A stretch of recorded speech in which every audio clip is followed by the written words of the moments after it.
All right, everybody, it is Steve, the Rogue Scholar, and I am just having a little bit of fun. Um, Apparently, our guy, Ben Bernanke, received this Memorial Nobel Prize for Economics. And if you go through this thread from Nathan Tankus, and it's kind of funny. He says, "Given Bernanke the Memorial Nobel in Economics for the study of financial crises is the econ equivalent of giving Kissinger the Nobel Peace Prize." And it's like, the Nobel Prize. Look at this. Did you know bank runs where many savers withdraw money at once can lead to bank collapse? Oh my. Anyway, so as you scroll through some of the comments, it's like, hey, Kissinger already won it in 73. And he's like, I know. Anyway, I'm going through this because it's like, you know, at the end of the day, it's really not the memorial. It's not really the Nobel Prize. It's this memorial Nobel. And, there's even the joke about it being a Swedish bank prize. But in any event, the idea here is that once again, you've got the system promoting the system for for its own benefit, right? It's kind of like old Adolf here, he was a really good guy, kind of thing. From Goebbels. This guy Adolf, he's a decent dude. It's like the bankers sitting there saying, well, Bernanke's a really contributed heavily to the furtherance of quality economics. And these guys are 100% market fundamentalists, free trade, 1000% like Jason Furman, who unbelievably, Jason Furman said, every day, you, me, everyone should wake up in the morning thinking about how they can make more money. I'm not even joking. That's from our government. These are the people in power. That's the advisors to folks like Biden and advisors to the neoliberal order of the Democratic Party. I mean, it's like, I don't even know where the blur line is between Republicans and Democrats in rhetoric, even anymore. In rhetoric, I don't even know what the difference between them is any longer. I mean, we really truly, we really truly know empirically, okay, that the system is only going to elevate the system. Okay. The system is always going to give accolades and praise. Every one of these Obama types, they praise themselves. They keep this insular circle going. And you can see with a lot of other folks, so it's not like just reserved to them, but it's really bad because we end up trying to fight against this. But every newspaper, every publication is busy praising Ben Bernanke for winning this award. Okay. So I guess the idea here is that nothing is going to fundamentally change is bigger than Joe Biden. It's a lot bigger than Joe Biden. It's a lot more intricate. And originally, when I started plotting and planning this stream, I had a lot more energy at the time. And I originally wanted to call this Reform or Revolution. And because, if you've done any homework at all, by the way, not a little bit, but just any, okay, the idea of thinking that we can vote our way to a better future, just simply vote our way to a better future. Like I have small kids still, and they say all kinds of stuff. They use words like freedom and other things. They sing songs. They're learning the Pledge of Allegiance in school. I forgive the children because they're being pumped full of this shit. Okay. But at the adult level, there are adults with childlike sensibilities that truly believe that we can somehow or another vote our way to the promised land, vote our way to these things that we think are important. That's not how this system works. This system reinforces itself. It intentionally props up things that are absolutely analogous to pain and suffering with a smile on its face, while simultaneously ignoring the real winners, the real heroes of the world, the real subjects of the world. And so as Ben Bernanke goes out there celebrating his memorial Nobel, remember, the system is never going to give us what we want. I was listening to a commercial, a radio show actually, and it was this commercial that came on the show. It was a uh, says democracy is an action verb, and it was all these veterans talking about how they had served democracy by fighting in all these wars and protecting America's democracy and its hope for a better tomorrow. And I'm thinking to myself, oh my God, every single step along the way, the system reinforces itself. We're not allowed to criticize veterans because, after all, veterans made the ultimate sacrifice. They put their body on the line in defense of their country, right? That's the shutdown argument right there. You can't do anything there. And the fact is that we keep creating new veterans, new people that have to reintegrate into society, while we simultaneously don't talk about that. Every frontline image, every frontline conversation is that this is an expression of activism in democracy, serving our country as soldiers. Seems pretty ironclad. It's hard to fight that. Man, oh man, you put service to your country. That's democracy, all right. Okay. Each step along the way, it's like this very thin veneer hiding the cesspool of shit right below the surface. And if you think about what I'm saying here, Ben Bernanke is advancing neoliberal economics. There's just no getting around it. Ben Bernanke is not on the side of Team Us. Okay. Ben Bernanke is in no way, shape, or form on the side of Team Us, but he's out there getting accolades. Have you ever noticed that no one that's fighting for Team Us gets accolades at all? No one from Team Us is on the newspaper saying, hey, this guy identified a way to make workplaces democratic, or this guy understood how to take the means of production away from the few and give to the many. You never hear it. You never hear it. You never hear it. Ever hear it. This is capitalism reinforcing itself. If you've listened to me for any length of time, you know that I would frequently talk about how neoliberalism is baked into our churches, to our sitcoms, to everything, right? Well, every bit of good news is always focused on the market is doing great. The market is doing wonderful. What is the market? The market is people speculating on other people's labor and profiting off of it. That doesn't sound like for the people, by the people. Once again, each step along the way, these narratives reinforce that there is no alternative, that everything is hunky dory, and that if you're not on that train, if you're not out there making a buck, if you're not out there winning and kicking ass, then you are doing something terribly wrong. You're the bad guy, not the system. The system itself is fantastic. And they will tell you that until the cows come home. And they will give awards and they will make big shows of how this neoliberal order reinforces itself, both collectively and, individually.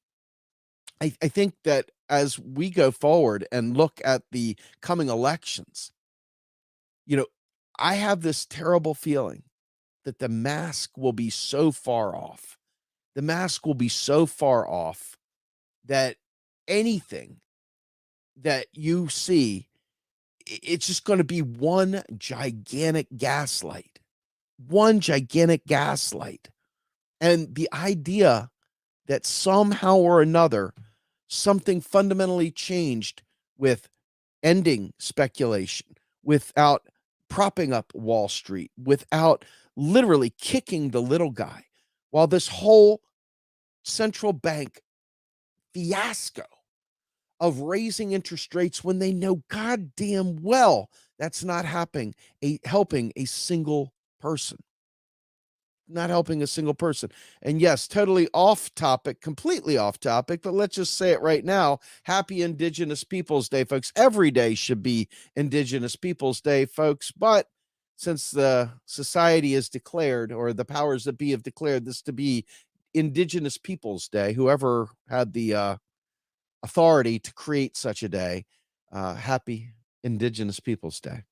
Anyway, with that in mind, I think to myself, Milton Friedman on his deathbed, basically. I mean, I'm not going to dramatize. Well, I could. Let's dramatize Milton Friedman's deathbed.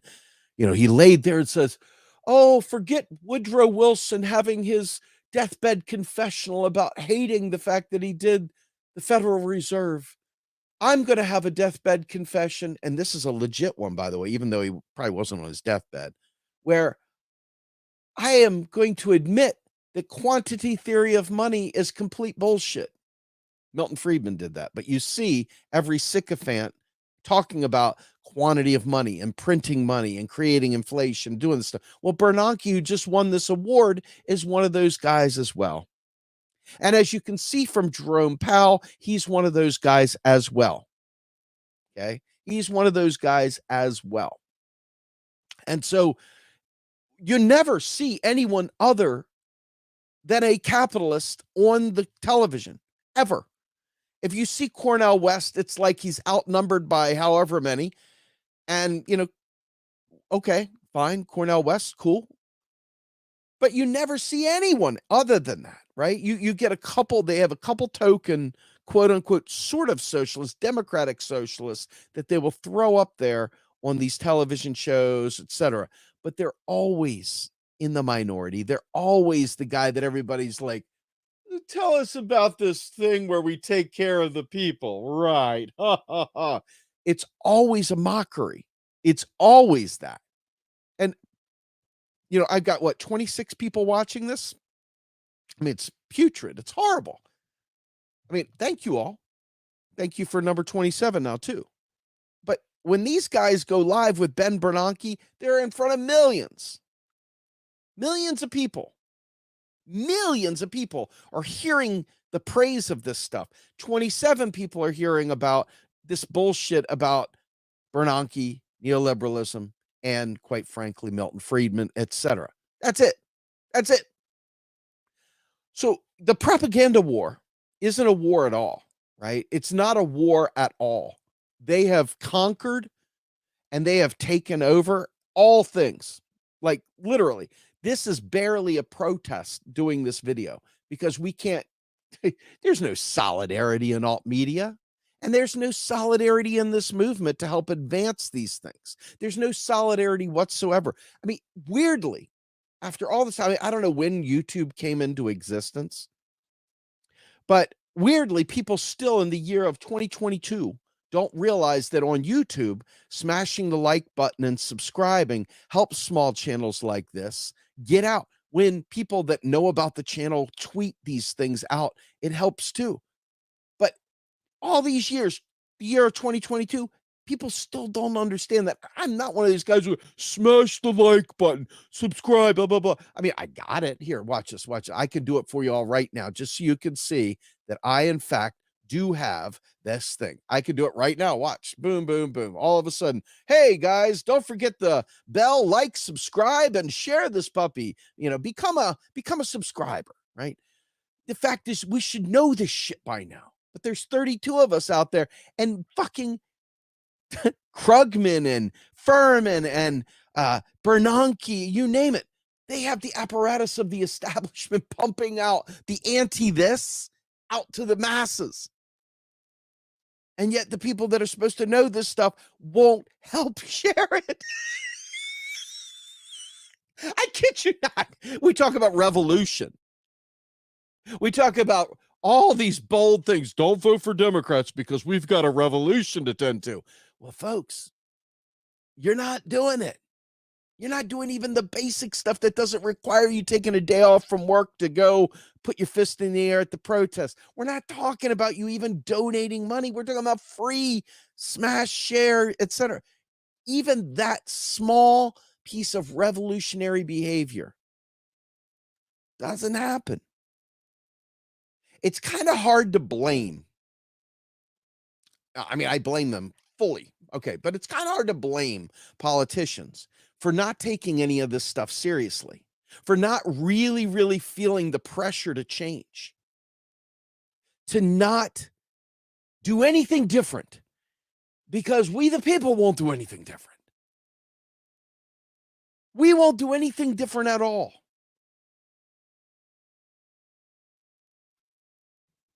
So if that's the case, how do we expect it to change? For like, Ben Bernanke, you're such a good and decent man. You've won the Memorial Nobel Prize. Can you please help so we don't have to have a revolution? Can you please, while you're on television in front of millions of people, can you please just go around and tell everybody that you changed your mind and that you're actually really a socialist for the people? You know what I mean? Can you? Can you do it? I mean, he's not going to do it. Why not? Because he is not for us. He is a part of an elite cabal. He's part of a group of people that tend to the propaganda of this country to make sure that around the world we all believe that there is no alternative, that capitalism represents the end of history, that the lies they tell are genuinely just the only truth you'll ever know. Look at the weird coverage of the Russia-Ukraine debacle. Look at how weird the coverage of that is, right? We have capitalism striving to spread its wings and stretch across Europe and into Asia. We've got capitalism stretching into the global south. We've got capitalism doing its best to eliminate and cut off anyone that is not for free markets and wide open, free trade. Okay. For this non-neoliberal groups out there, you are the bad guys, according to the news. Everything that is happening is just sort of it's a narrative. They sat in a dark room, they smoked some cigars, they went to a golf course, they did whatever, and then they went out there and literally did their thing and told us a story, and then we repeat it and so on. It's kind of like that old hair commercial. You tell two friends and so on and so on and so on. What was it? Anjali, or I don't know. I don't even remember what it was. So here, what is the real truth happening in Ukraine? Let me just say it like this. The only information you're getting, period. And thank you, Double K. Thank you for doubling up, and thank you for giving me a big old thank you in the morning. I needed this in the afternoon, I guess it is now. We really need the help, folks. So thank you, Double K. Another super chat, $49.99. You are the bomb. But let's talk real quick about the Ukraine story. So you've got a bunch of layers of reality to deal with. Okay. First things first, going way back. Okay. There was so much geopolitical nonsense. Russia has not always had part of Ukraine and vice versa. I mean, this is a very agrarian area at the time, years and years ago. Very agrarian, very not exactly Russia. It wasn't just Russia, but Russia had gone ahead and helped out the Allies, so to speak, in beating Nazism, so to speak, or so it looked on paper anyway. Looks like Nazism won World War II after all. But regardless, what ends up happening is you only hear one side of the story. One side.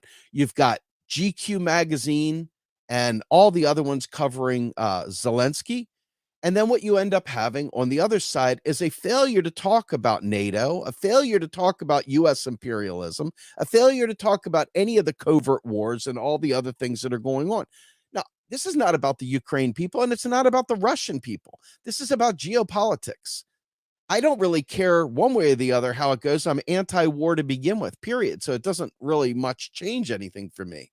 But what does change for me is this: U.S. capitalism, neoliberalism, U.S. neoliberalism, okay, is 100% a fucking rogue strain of evil that's being spread throughout the universe, throughout the world right now. And part of that came through our pressing of NATO. NATO was supposed to have been disbanded eons ago. Okay, eons ago. We made an agreement that we would get rid of NATO, that NATO would be gone. But no, we didn't do that. Instead, we've used NATO as a means of enforcing neoliberalism around the world. Okay. Now, I'm just talking purely about what is at stake here. Russia and Ukraine are pawns in a larger game of who has hegemony in the world. And you've heard a massive, massive division between the non-white countries and the white countries, so to speak, the non-neoliberal countries and the neoliberal countries. And the entirety of Europe, I'm wondering if they're like saying, maybe it wasn't such a good idea to hook up with the US on this.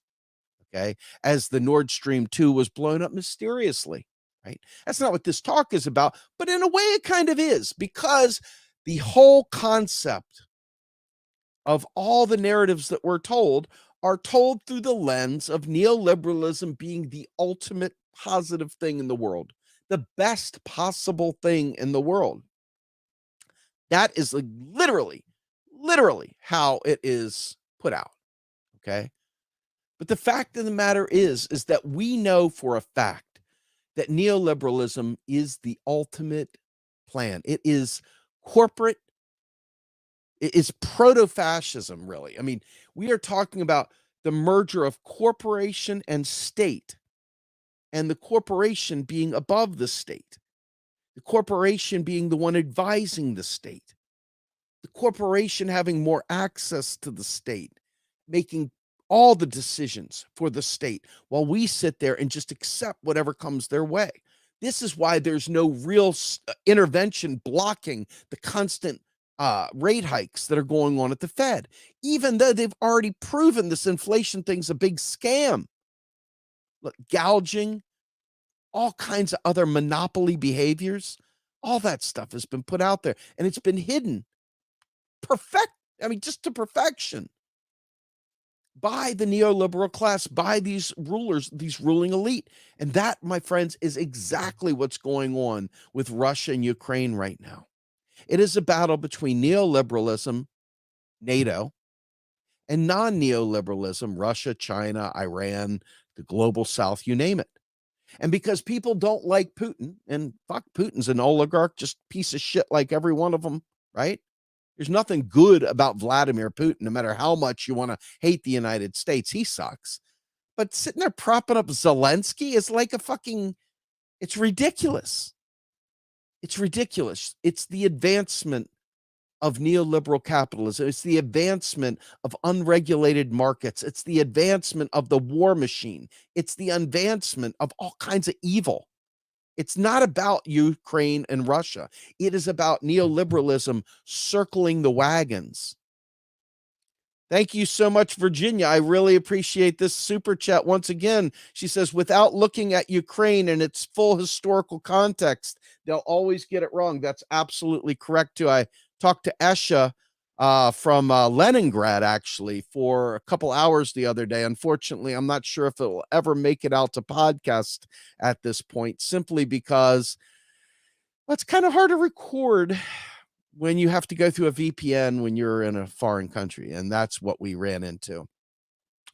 Anyway, so this whole object of negotiating and stuff like that, this is I love you to death there, Kevin, but let me just say this.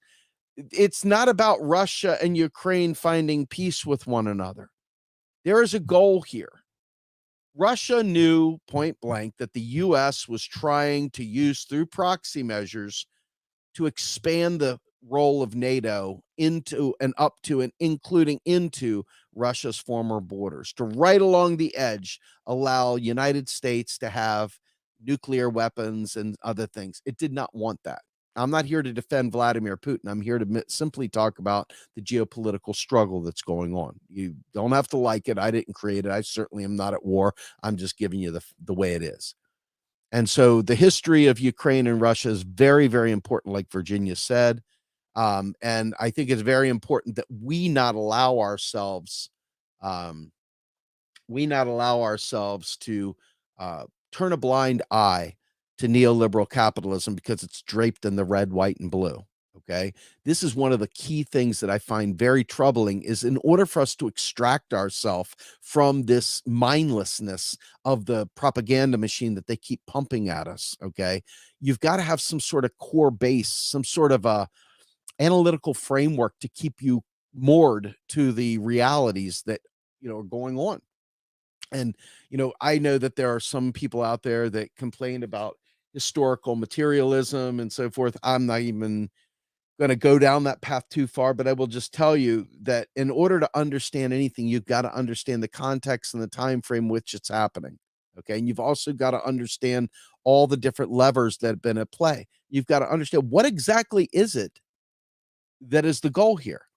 Now, please tell me, anybody tell me that you believe that the United States government goes to war to protect us for our freedoms. I want you to think about what I'm saying. Have you ever felt like your freedom has been defended by the United States government going to war?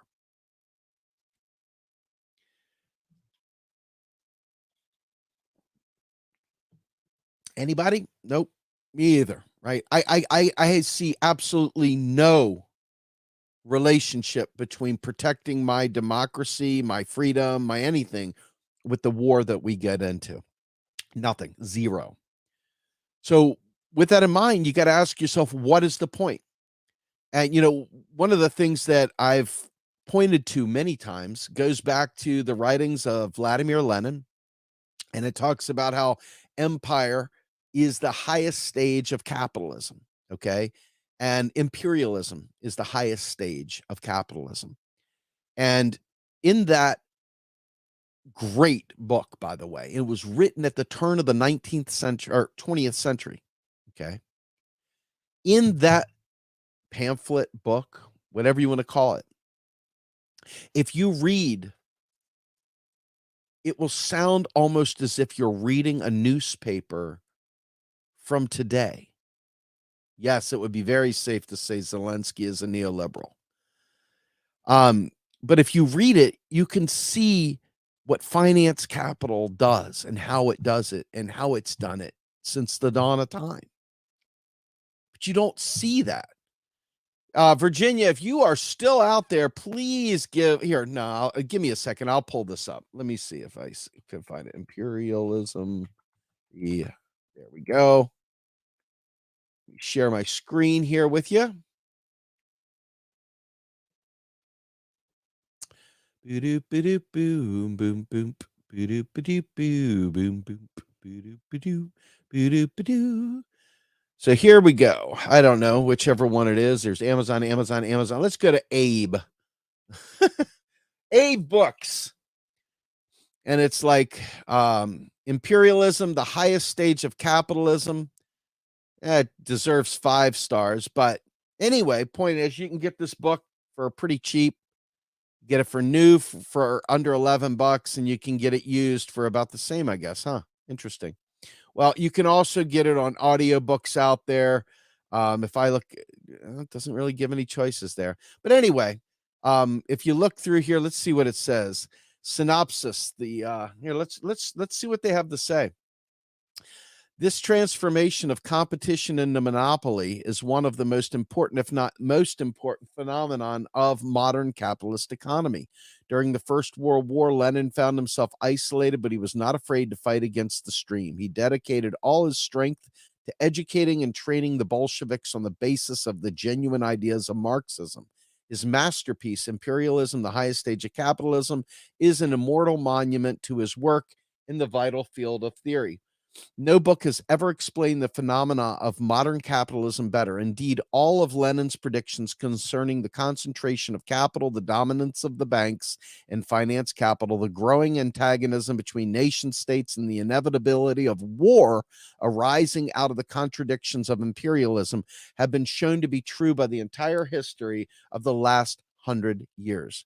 Communist Manifesto already explains the free competition inevitably gives rise to monopoly and the concentration of capital.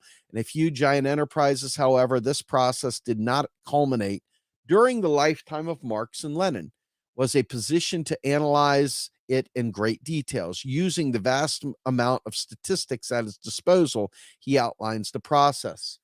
Lenin further explains that in the stage of imperialist monopoly capitalism, the entire economy is under the domination of the banks and finance capital. Folks, that's it, right? That's it.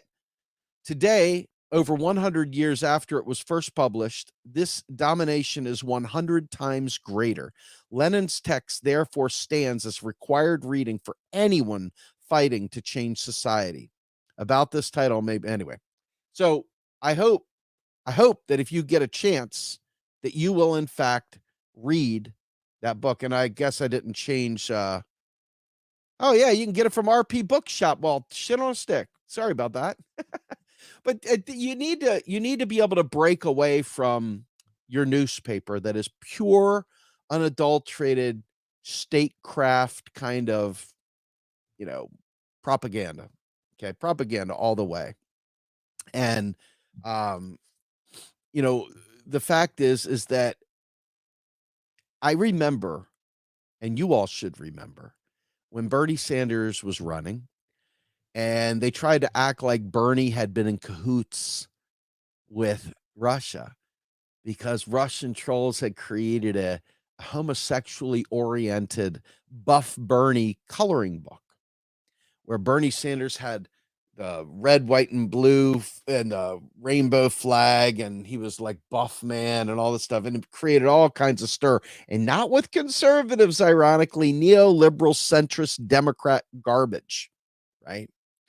And so this has been going on, the red baiting, the red scare with Hillary Clinton. Imagine voting for someone that had the sack or the fupa or whatever it is to go out there and do McCarthyite type shit on Bernie Sanders, right? I mean, that's Hillary Clinton. And ever since that point in time, suddenly Russia's been the crosshairs.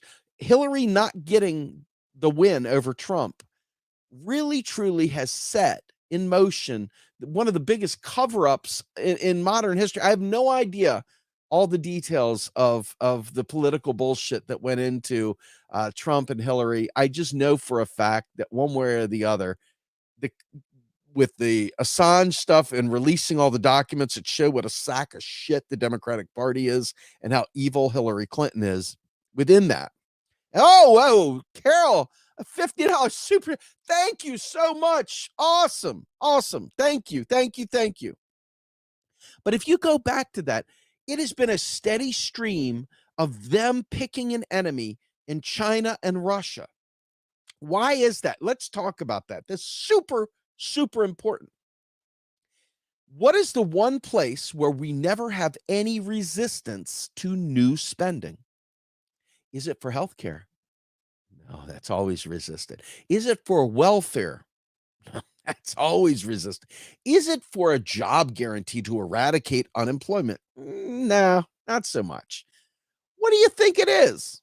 Right? I mean, seriously, what do you think it is? The military, right? So if you don't have an enemy, now let's think about this. What does the GOP love? I'm not talking about the powers that be because they're all in cahoots. They're all eating 5-star meals, you name it. Okay. Together, by the way, together on the golf course, you name it. Right. So what is it? I am absolutely a MMT informed leftist, Jay Lord. I'm a socialist in my own right. I have social democrat, aspects, but I am absolutely a socialist. I don't see any real redemption in this system, but I also recognize the material conditions are not such, unfortunately, that the people are willing to rise up. It drives me insane. Every day I wake up and realize that people are just going to deep throat that propaganda without resistance. They're not going to resist. They're not going to resist. It's too much effort to resist. And so they just don't, because it's just too much trouble. It's always going to create a fight at the dinner table, whatever. And they're not prepared to give up anything, folks. That is the worst part about this. See, they've balkanized the tiers of income in this country. Instead of having the working class, we have subdivided into a million little lower middle, upper middle, middle, upper, whatever. They have a million classes within the quote unquote working class. And as a result of that, they have divided us to the point where we fight each other, and we don't have to fight capital anymore. We don't fight back against the elites. We don't fight back against oligarchy or neo-feudal tendencies. We just sort of accept whatever comes our way. And so we have to look at, what do you do here, right? You need a popular front, you need a vanguard party, you need a group of people willing to not just simply go along to get along. You need a group of people that are willing to be logical, thoughtful, and at the same time willing to agitate and propagate the concept of class unity and class struggle. And they're not willing to do it. We're just simply not willing to do it. And it's terrifying because, quite frankly, the right, if you will, and when I say right, I'm talking about conservative-minded people, folks. This whole two sides of the same bird thing I get with the parties, but the left and right is real. Left and right is real. There is real meaningful things that go within those, right? And I think to myself, how do we go about getting any kind of real class solidarity in this country? And how do we get away from the Ben Bernankes of the world? And how do we pull people out of these lies that they're fed, right? So I don't always have the most uplifting beliefs, because people, I don't know if it's lazy or fatigued or both. But there is a laziness to our minds. And it's we've been dumbed down like this. It's kind of like when you go to the slaughterhouses and you see the pigs and the chickens, and their bodies are so big they can't keep themselves up, and they're so fat they can't keep their head up even. They don't even have muscles in there, and these blobs of life that are just harvested for food. And I feel like that's what we've become, kind of, in a lot of ways. Right? I feel like we've really kind of become that. Um, yeah, I hate that. Carol, you're exactly right. I mean, this is the truth. Lies are like car wrecks. Truth is boring. Everybody wants a goddamn James Bond novel. They want to live a James Bond existence instead of just recognizing the truth, while it may be boring, is killing us. The truth that is our lives. I mean, I talked about this the other day, and it's really sensitive subject, because a lot of people don't have a deep enough nuance to the way their brains operate, that they can't handle abstractions, and that repulses me, but I accept that that's reality. But I think about Jeffrey Dahmer before he became a sociopathic killer. And he was terrified of people finding out he was gay. He was terrified about people hearing the thoughts that were in his head. He had no friends. He had no one to talk to. He fought in all the interviews you can hear of him later in life. You could hear he did everything he could to kind of keep this voice in the back of his head away, to keep the urges out. And, he even went to church all the time in his mind. That was somehow or another going to help. He was desperate for help, and there was no help to be had. There was no help to be had. And the rest is history. Like so much of capitalism, we ignore this because we don't want to be seen as weak. Okay. And so thank you so much, Humorous, for the super chat. Big time. Thank you so much. Let's read the comment. In this country, we're all slaves owned by the United Corporations of America, which is owned by the oligarchs. We just don't know where we're slaves, because we can't see the chains. I always say we are in an open air prison. and the construct of our chains is debt. And we really don't have a whole lot outside of that. Debt is a disciplining way of keeping us in the system, because if we don't, the cost to us, both materially in terms of our health and our well-being and our ability to survive, is completely ravaged. And so I think it's important to understand that, this system has a way of keeping us locked in, even if we want out. And being able to get that message out to people so that they can see it without it sounding like you're an edgelord. I mean, like, this is real. What we're talking about here is real. But to talk to people about it who are enjoying another vacation, or who maybe just got a promotion or 2 inches above the pig slop, they don't want to hear it. And the problem is they keep enough people in that realm that they can see other people below them, this gap psychology that keeps them thinking, I'm above the pig slop. And by being above the pig slop, they want to protect their station. And this is the story of centrist Democrats, who on one side sound like they're our friends. They sound like they're our friends. They want the right things. They say so anyway. Until all of a sudden it comes time to have to lay down and sacrifice to force the powers that be to give it. And that's when they look and they go, whoa, wait a minute, hold on. I kind of like this lifestyle I'm leading. Why in the world would I want to jeopardize that?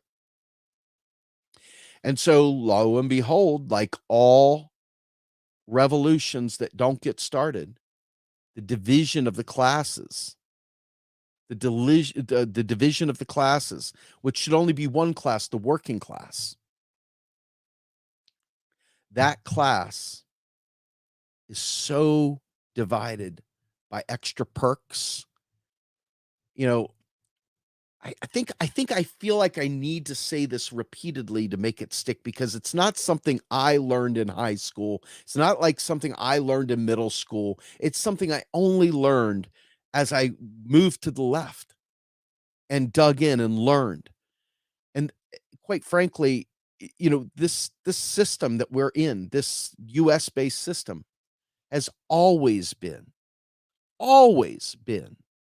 an attack on regular people. It's always been in protection of capital. It's always been protection of private property. It's always been to protect the elites from the masses. And going back, and this is what I'm talking about, that I didn't learn in middle school, and I didn't learn in high school, and I didn't learn in college. You go back to Bacon's Rebellion. It's, Bacon's Rebellion. Let's pull this up. Let's just find random article on Bacon's Rebellion real quick. This is worth hearing. And if you've never heard this stuff before, this is your first time passing through, I'm just picking up random thing. I mean, I just want you to know that there's a lot of these things. Let's see, which one is this? I wish maybe under Zinn. See, I'd rather hear Howard Zinn's version than some of these other.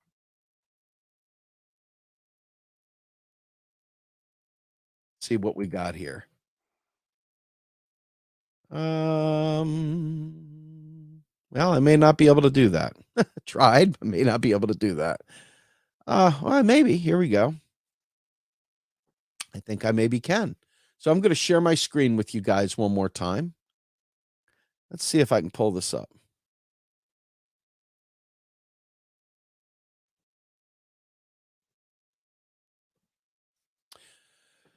So I'm going to read this, and this is important to understand. He says, you son of a biscuit. It's like, what made Bacon's Rebellion especially fearsome for the rulers of Virginia was that black slaves and white servants joined forces. The final surrender was by 400 English and Negroes in arms at one garrison, and 300 freemen and African and English bondservants in another garrison. The naval commander who subdued the 400 wrote, "Most of them I persuaded to go to their homes, which accordingly they did, except about 80 Negroes and 20 English, which would not deliver their arms. Although those early years, black and white slaves and servants ran away together, as shown both by the laws passed to stop this and the records of the courts. In 1698, South Carolina passed a deficiency law requiring plantation owners to have at least one white servant for every 6 male adult Negroes. A letter from the southern colonies in 1682 complained of no white men to superintend our Negroes or repress an insurrection of Negroes. In 1691, the House of Commons received a petition of divers merchants, masters of ships, planters, and others trading to foreign plantations, setting forth that plantations cannot be maintained without a considerable number of white servants, as well to keep blacks in subjection as to bear arms in case of invasion. Now, let me tell you why any of that mattered right now. The fact of the matter is that they gave whites the little teeny perk. They're now superintendents of the Negroes. Okay? Got to have one white to every 6 blacks. So now all of a sudden you've created the hierarchy, the necessary hierarchy. And once they gave the perk, the way that the whites and the blacks got together as one army to fight back and resist was shattered by simply giving the poor whites just a little teeny bit more, a little perk to splinter out and destroy class solidarity. This is what has been going on since the dawn of time. And thank you, Howard Zinn, for all the great work you've done over the course of your life and even after everything you've done. Wonderful, wonderful, wonderful, wonderful.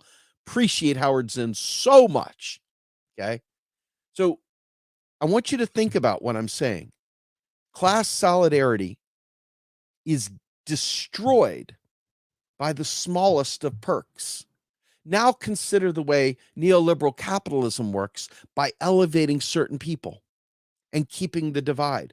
Trust me, even in this MMT activist space, you have situations like that playing out as well, where the fair-haired get elevated and the others get kicked down. It happens in every aspect of activism, happens in every aspect of industry, happens in every aspect of you name it. And they know it because all it takes is the slightest perk, the slightest change of goals and aspirations to simply divide the working class into splinters, incapable of making any kind of change whatsoever. Period. So, learning about Bacon's rebellion is informative, in my opinion, for understanding what's happening with centrist Democrats and the left.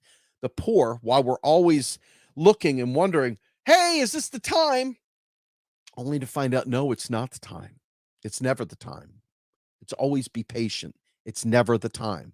It's never the time. Okay. So the idea of reform or revolution is kind of a debate that doesn't really have any legs, because you have always got a small group of people that are pissed off and ready to roll. They always shift it around to ensure, that class solidarity is never the top priority. It is always keeping neoliberal interest first and foremost at the top. At the top. Yes, faith is easy too. I mean, folks, you are literally dealing with a system today that does 4 key things. It does more than this, but I'm going to focus on 4 real quick. Number 1, it divides us. The haves, the have-nots, and the have a little bit mores. Haves, have-nots, and the have a little bit mores. The other thing is that our political system gives you the placebo effect that you have made a difference by voting. Now, I'm not telling you not to vote. I'm not telling you not to vote because I vote. I'm telling you the idea of casting a vote and believing that these big changes are coming from it is a lie. It's not happening. You have zero, by the way, evidence that you can vote your way to this kind of a socially inclusive, even a social democracy, much less a socialist empire, much less a communist anything. This is so far afield of that, so far to the right of that, so absolutely not what anyone's looking for. At least that's not what they say they're looking for. You have to wonder, why is it even in place? How does it even exist? And then the last ones are to make sure that we're stupid, to make sure we're not educated, to make sure that we're highly propagandized, and jingoism and nationalism and all these isms that they put on top of us to secure us in their system. And then the last one is they keep things moving fast so that our attention span is short. Things that matter sometimes take long time to build. They don't happen overnight. They require effort, not just sort of, hey, I'll do it when I feel like it. I mean, we're talking about like devoted effort, and they know this. They've got money, they've got the power, they've got organization, and they're not like quibbling over which is which. They're like, we need capital to stay large and in charge. And they do. And that's exactly what they do. But at the activist level and at the left, if you will, shit, we're so splintered and fragmented, and people think that putting a bunch of memes out there on Instagram somehow or another represents being an activist and somehow or another represents a major fundamental change, but it doesn't. It simply doesn't. Simply doesn't. We are really trapped unless we choose to break free. And I don't see any evidence that enough of us are ready to break free. Break free, whether it be just intellectually, break free and make the system obsolete somehow. I don't see anything like that. And so we're left with educating people and hoping that as people are educated, that they decide that they're going to resist and do things differently.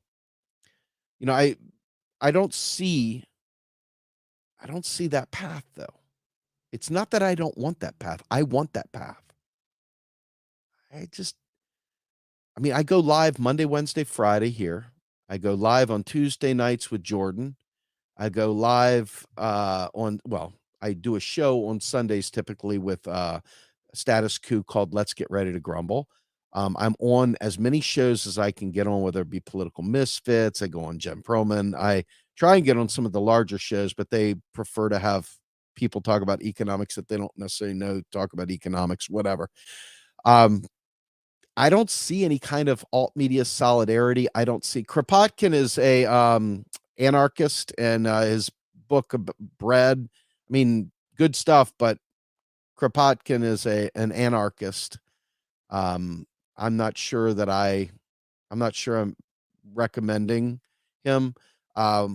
You can check out our podcast on Macro and Cheese with Michael Albert that talks extensively about anarchism, if you're interested. But in any event, I could go on and on. I can't go on and on. I just want you all to be aware that we are being buried at 100 different levels, and it requires a proactive act of saying, no, I'm going to do things differently. I'm going to choose to do something differently. They're not going to do it for you. You're not going to go to school and get educated on this. You're not going to show up to watch the nightly news and get educated on it. You're not going to go anywhere and learn it unless you choose to do it. And so, to me, at the end of the day, we are what's holding us back. Just like in Bacon's Rebellion, when those forces united together, they had the power elite paying attention. When those forces stopped being united together, the powers that be said, we already got it. We're good. We don't need to go any further. They've already done it to themselves. They accepted a penny to get over top of one another. And lo and behold, there you go. There you go.